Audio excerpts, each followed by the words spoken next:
Coucou Booktube, aujourd'hui on se retrouve pour une nouvelle vidéo bilan du mois et c'est la première vidéo bilan du mois de 2025 puisque je vais vous présenter tout ce que j'ai lu et acheté en janvier, tout simplement. J'ai baissé ma pile à lire, ça je suis très contente. J'ai pas fini par contre ma pile à lire du mois, donc vous allez voir ça, je vous en ai parlé dans ma vidéo de la semaine dernière. Mais ouais, et c'est la dernière vidéo dans laquelle vous verrez mon sapin. Bon, normalement, ça fait déjà plusieurs semaines qu'il devrait plus être là, mais procrastination, voilà, j'avais la flemme. Donc il est encore là, mais plus pour longtemps. Voilà, sachez-le. Donc je l'ai allumé, je l'ai fait beau et tout, comme ça on peut lui dire au revoir correctement. Voilà. Sinon, comme d'habitude, je vais commencer par les livres que j'ai achetés le mois dernier et je terminerai par les livres que j'ai lus avec les notes, etc. Voilà, vous commencez à avoir l'habitude. Donc on commence sans plus tarder. Désolée encore si je renifle, si je tousse, je suis toujours malade. Ça fait 3 mois, je n'en peux plus. C'est jamais la même maladie, mais le fait est que je suis toujours malade, donc j'en peux plus. Mais là, c'est la fin. C'est la fin, donc peut-être que je serai plus malade pour une fois, je sais pas. Bref, mais du coup, le mois dernier, j'ai acheté 3 livres. 3 livres sur Amazon, 3 livres en anglais. Voilà.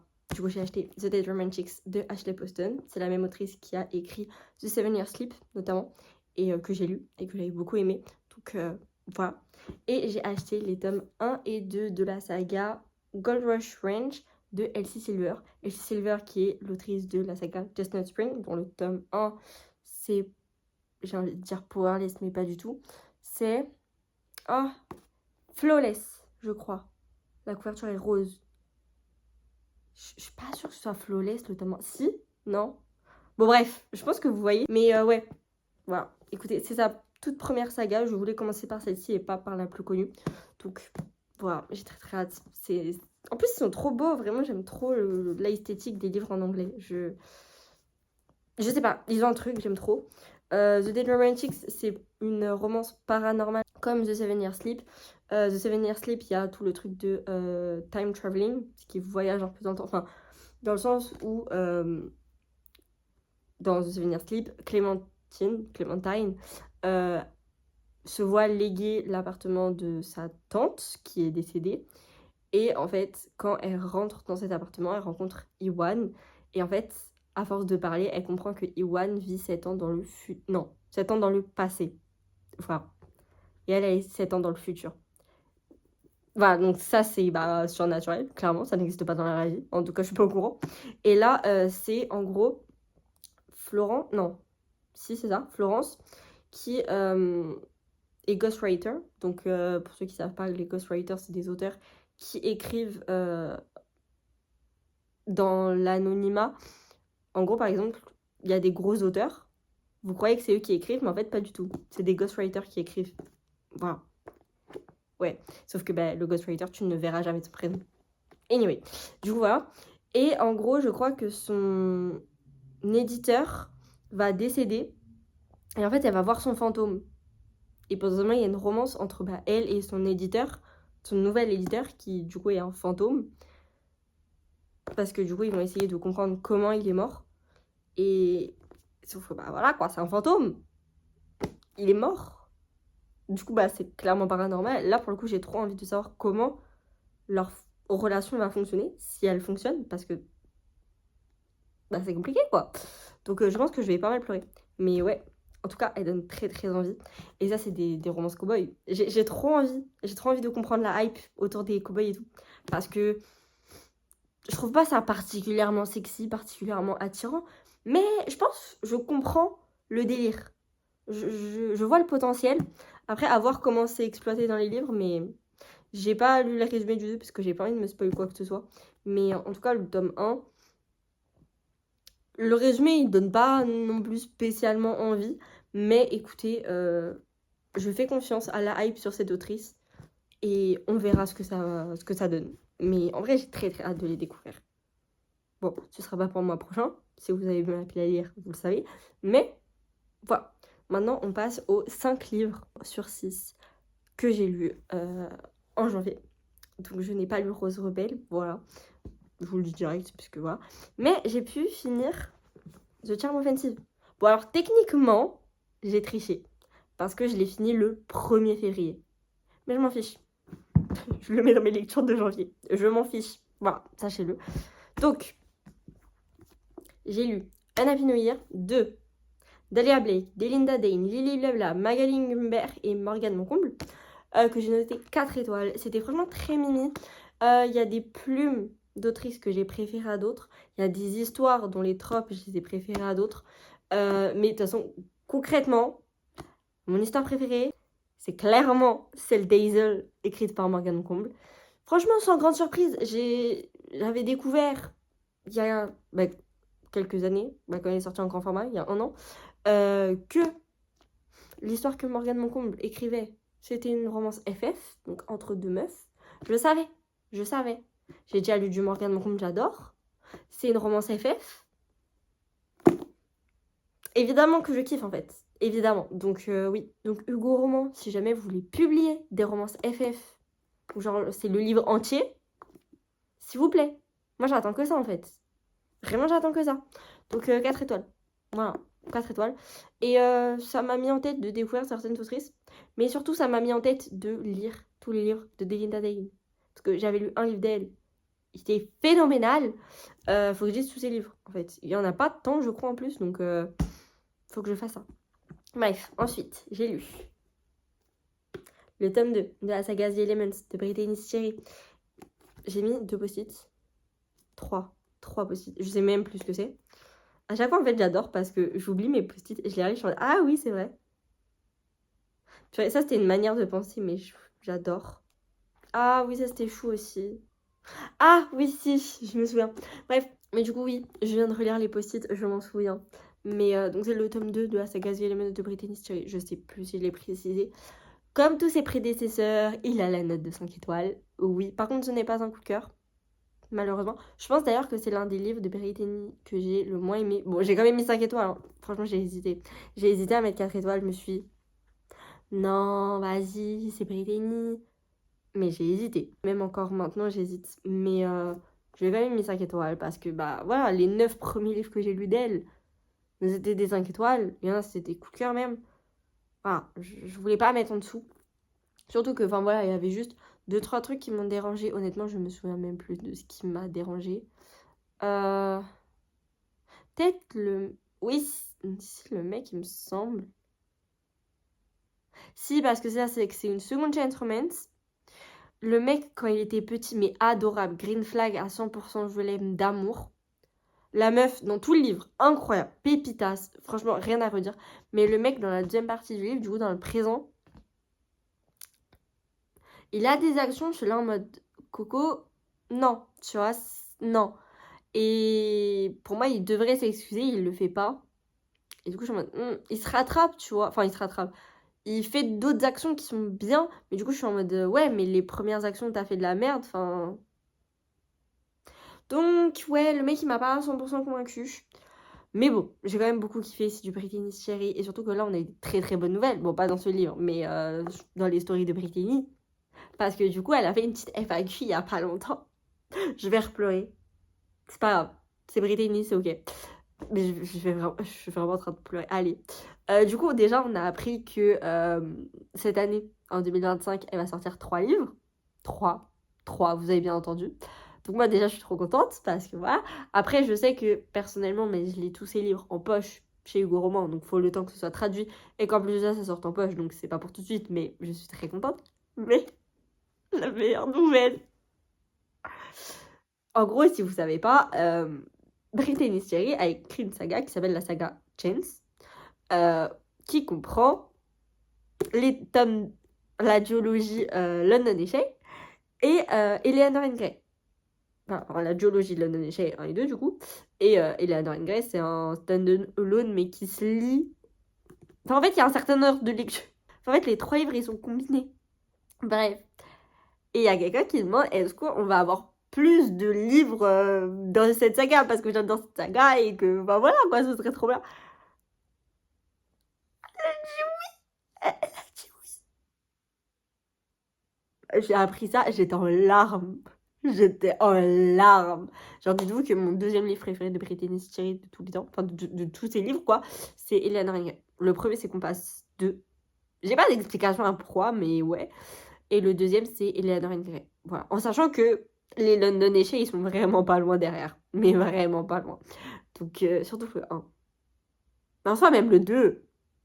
Ouais, mais... Ouais, non. Plus le 1. Mais bref. Donc, je suis trop contente. Voilà. Étant fan de Britney Spears. Je pense que c'est bon, vous avez compris là. Franchement, si vous n'avez pas compris que j'étais fan, je ne sais pas ce qu'il vous fallait de plus. Mais ouais, je suis trop heureuse. Vraiment, je suis trop heureuse. Donc, si vous n'aviez pas eu les nouvelles, maintenant vous les avez. Je suis trop contente. Je suis trop contente. Bref, du coup, je vais noter 5 étoiles. Est-ce que la note est vraiment réfléchie? J'ai pesé le pour et le contre? Non. Donc, voilà. Je comprendrai si c'est pas un 5 étoiles pour vous. Mais écoutez, c'est Britney. On réfléchit pas. Voilà. Bref. Ensuite, j'ai lu The Charm Offensive. Là, on va sur des lectures un peu moins... Enfin, celle-là, ça va encore, mais les 2 dernières lectures, c'est pas ouf. Du coup, The Charm Offensive de Alison Kushroon, que j'ai lu en anglais. J'aime trop les livres en anglais. Vraiment, je vous jure, j'aime trop. Ils sont là, ils font tous la même taille. C'est des maisons d'édition différentes. Ils font la même taille. Les maisons d'édition françaises, regardez. Ils font la même taille. Après, je sais que ça, c'est considéré comme poche au UK, mais bon, bref, hein, voilà. Bon, du coup, The Charm Offensive, je l'ai noté 4 étoiles, si je me souviens bien. J'ai beaucoup hésité entre 3 étoiles et 4 étoiles, parce que, en fait, j'ai beaucoup aimé le livre. Leur relation est vraiment très mimi. Je vous avais pas vraiment fait de résumé pour les livres précédents, je peux peut-être vous en faire un là. Mais en gros, tu suis Dave et Charlie.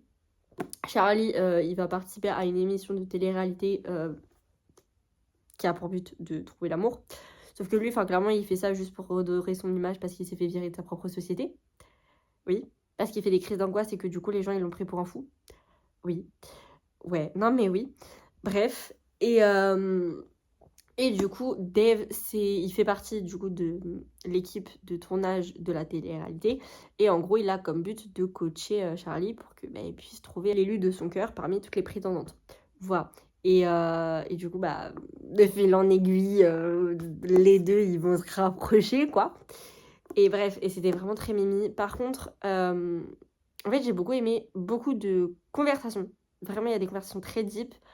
Et j'ai beaucoup kiffé. Franchement, j'ai énormément aimé, surtout les sujets abordés, etc. On y traite de dépression, on y parle d'anxiété, on parle de franchement plein de choses, de sexualité aussi, forcément. Et franchement, c'était trop intéressant. Par contre, Dave, à la fin, en fait, il m'a saoulée.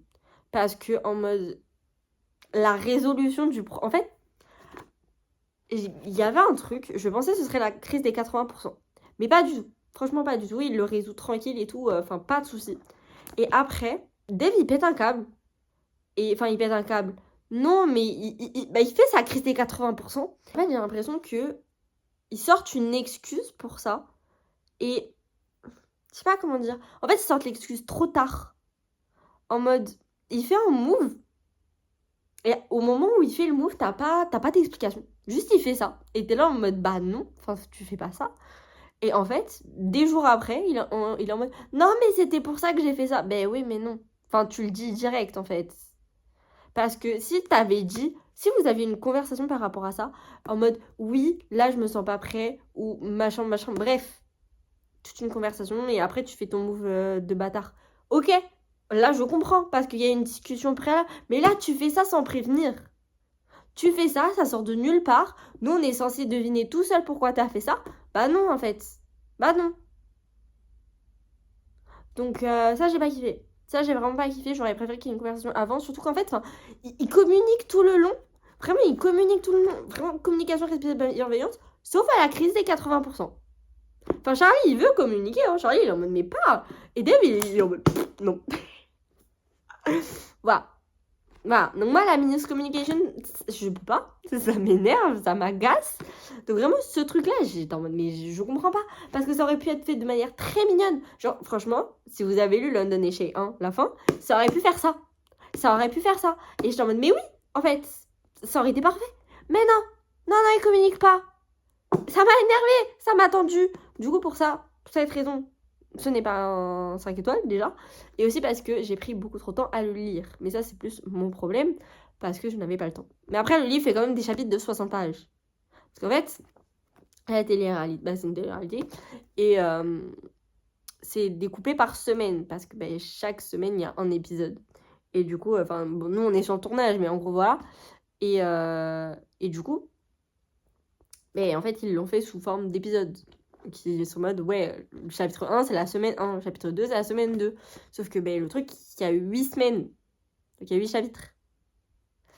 Donc autant vous dire que les chapitres sont très longs. Voilà, le chapitre le plus court, il fait 20 pages. Le chapitre le plus long, je crois, il fait plus de 60 pages. Voilà, soyez prévenus. Et aïe. Et vu que je suis têtue et que je n'aime pas m'arrêter au milieu d'un chapitre, bah, c'était compliqué de trouver du temps à lire. Voilà, parce que ben, là, en plus, avec mes contrôles continus, machin, c'était compliqué. C'était compliqué, j'ai fini par réussir à le finir. Voilà. Ce qui m'a mis un peu dans la merde, parce que du coup, j'ai pas révisé ce que j'aurais dû réviser. Mais écoutez, je l'ai fini. On n'en parle plus. Mais franchement, c'était cool, je vous le conseille. Mais juste, attendez-vous à une crise de 80%. Parce qu'en fait, le truc, c'est que c'est ma youtubeuse préférée, Estelle, de la chaîne Power Estelle, qui l'a conseillé. Et étant donné qu'elle est fan de romance, et qu'elle a sorti, c'est sa romance préférée de tous les temps, j'ai fait, genre, attendu lourd. Et j'attends une très bonne crise des 80%, qui est très bien gérée. Bah, attendez-vous à une crise des 80% normale, quoi. Vous attendez pas à un truc super bien géré, quoi. Non, attendez-vous à un truc normal, vous serez pas déçus. Parce que c'est vraiment genre basique, quoi. C'est pas... Voilà, bref. Ensuite, j'ai lu Blackpink, les reines de la K-pop de Adrian Besley. Ça fait une idée qui était dans ma palle, donc je suis contente de l'avoir sorti. Mais 2 étoiles. En fait, j'ai pas du tout aimé la plume de la personne. Enfin, franchement, c'était... Il y avait des moments où j'ai l'impression que c'était hyper condescendant. Enfin, bref. Et enfin, c'est surtout que des fois, il donne des... Il ou elle, je pense que c'est plus un homme, il donne des informations, mais on s'en fiche. En mode, par exemple, donc il parle des clips des filles, des musiques et de leurs clips. Et il va détailler tout le clip. Donc ouais, là c'est telle scène, là Jenny elle porte tel truc, là Rosé elle porte tel truc, de telle couleur, de telle marque, etc. Enfin, je t'en fiche. Enfin, si tu veux aller voir les décors ou les chorés, bah tu vas juste sur YouTube, tu tapes le nom de la musique et tu trouves. Je sais pas, non, en fait. Et en fait, t'avais ça pour les défilés, machin et tout. Enfin, bon bref. Du coup, j'ai pas trouvé ça très intéressant. Si vous êtes fan, vraiment fan de Blackpink, je pense que ça peut vous être utile, ça peut être intéressant pour vous. Même si personnellement, j'ai pas appris grand chose. Globalement, je le savais. Enfin, globalement, tout ce qu'il y a là-dedans, je le savais. À part les tenues, mais enfin, les tenues, au bout d'un moment, enfin, bon, bref. Voilà. Mais ouais, non, j'ai pas trouvé ça hyper pertinent. Donc bon, voilà, tant pis. Et enfin, j'ai lu De Couronne corrompue de Rachel Gillig. J'ai fini la duologie et je l'ai noté 3 étoiles. Ouais, le gros plus de ce livre, selon moi, c'est la romance secondaire. Non, pas la romance de Elspeth, toujours pas. Non, cette romance-là, non, bah non, toujours pas. Et vraiment, c'est fou comment la romance de Elspeth, donc qui est notre personnage principal, je n'adhère pas. Enfin, je ne vois pas. En fait, pour moi, il n'y a pas d'alchimie entre eux.